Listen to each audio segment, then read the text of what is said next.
What if there were a large drain at the bottom of the oceans? Not just any drain, mind you, but something massive enough to actually make a difference. Picture it.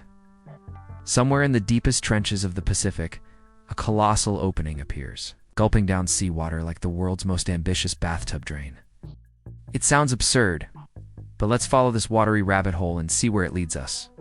First, let's get a sense of scale here. We're talking about draining the oceans, which contain roughly 1.37 billion cubic kilometers of water. To put that in perspective, if you could somehow convert all that water into a single raindrop, it would be about 1,380 kilometers across. That's roughly the distance from New York to Miami, suspended as a single droplet in space. Now imagine trying to drain all of that through a hole in the ground. But here's where things get interesting. Even if our hypothetical drain were absolutely enormous, say the size of Manhattan, the initial effects wouldn't be immediately catastrophic. The ocean is just too vast. It would be like trying to empty a swimming pool with a drinking straw. The water level would drop, yes, but slowly at first.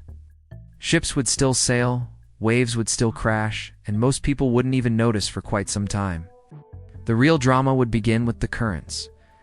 Ocean currents are driven by differences in temperature, salinity, and yes, water levels. Our drain would create the mother of all low-pressure zones, sending currents racing toward it from every direction. The Gulf Stream, that massive river of warm water that keeps Europe from freezing, would suddenly find itself with a new destination, instead of its leisurely loop around the Atlantic.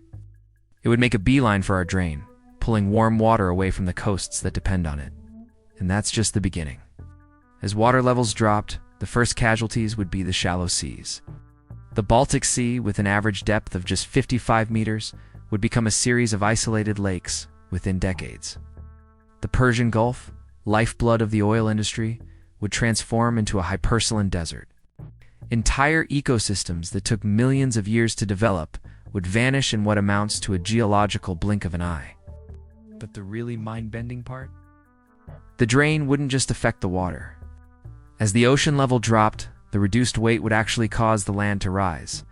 It's called isostatic rebound, and it's already happening in places like Scandinavia, which is still rising after the last ice age melted. Without billions of tons of water pressing down on the ocean floor, continents would literally bounce back up like a released spring mattress. Picture the chaos this would create. Coastal cities, built with the assumption that sea level stays relatively constant, would find themselves perched on cliffs hundreds of meters above the new waterline. The Port of Los Angeles would become the Port of Los Angeles Mountains. Venice, that romantic city of canals, would become Venice, that peculiar city of empty concrete channels leading nowhere. Then things get even more interesting. As the water level continued to drop, underwater mountain ranges would emerge like sleeping giants awakening. The Mid-Atlantic Ridge, that massive underwater mountain chain that runs down the center of the Atlantic Ocean, which would breach the surface and become dry land. You could literally walk from Europe to North America, following a spine of mountains that had been hidden beneath miles of water for millions of years. The biological apocalypse would be staggering. Marine ecosystems, which currently cover 71% of our planet's surface, would collapse systematically as their habitat disappeared. Coral reefs, those underwater rainforests that support a quarter of all marine species, would find themselves high and dry, their calcium carbonate skeletons bleaching white under an alien sun they were never meant to see. Weather patterns would go completely haywire. The ocean is Earth's great climate moderator, absorbing heat at the equator and distributing it toward the poles. Without this massive heat engine, temperatures would become far more extreme. Coastal areas would no longer enjoy their moderate maritime climates. Instead, they'd experience the wild temperature swings of continental interiors. London would freeze like Moscow. San Francisco would bake like Las Vegas. But wait, there's more. As the drain continued its relentless work, it would eventually expose the ocean floor itself. And what a sight that would be. We'd finally get to explore the Titanic on foot, walking across the abyssal plains where it has rested for over a century. The deepest parts of the ocean, places like the Mariana Trench, would become visible canyons stretching down toward our mysterious drain. The exposed ocean floor would reveal secrets that have been hidden for eons. Entire mountain ranges, valleys, and plains that have never seen sunlight would suddenly be laid bare. Scientists would have a field day, but they'd have to work quickly. Without the ocean's protective layer, these newly exposed areas would be subject to erosion and weathering at unprecedented rates. And then there's the question everyone's been wondering. Where is all this water going? If our drain is truly draining the ocean, that water has to go somewhere. Maybe it's disappearing into the Earth's core, turning our planet into a cosmic raisin. Maybe it's being transported to another dimension, feeding the oceans of some parallel Earth. Or perhaps it's simply evaporating at the drain site. It's creating the world's most impressive steam cloud and fundamentally altering our atmosphere's composition. The atmospheric changes alone would be revolutionary. With that much additional water vapor in the air, Earth would become a greenhouse hothouse.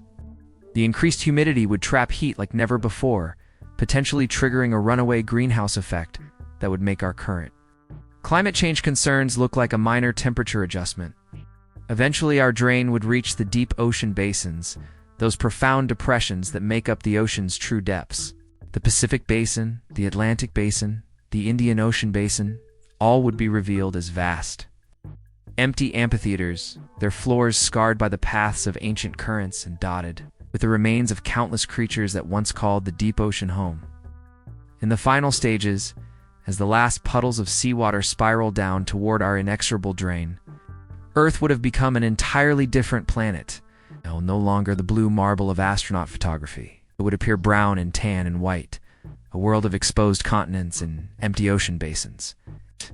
The few remaining bodies of water, lakes and rivers fed by rainfall and snowmelt, would seem pitifully small against the vast expanses of what used to be seafloor. And in this strange new world, survivors would gather at the edge of what used to be coastlines, staring down into abyssal canyons where whales once sang, trying to comprehend the magnitude of what had been lost to one impossibly large drain at the bottom of what used to be the sea. If you've ever wondered what it would take to fundamentally transform our planet, now you know. Sometimes all it takes is pulling the plug.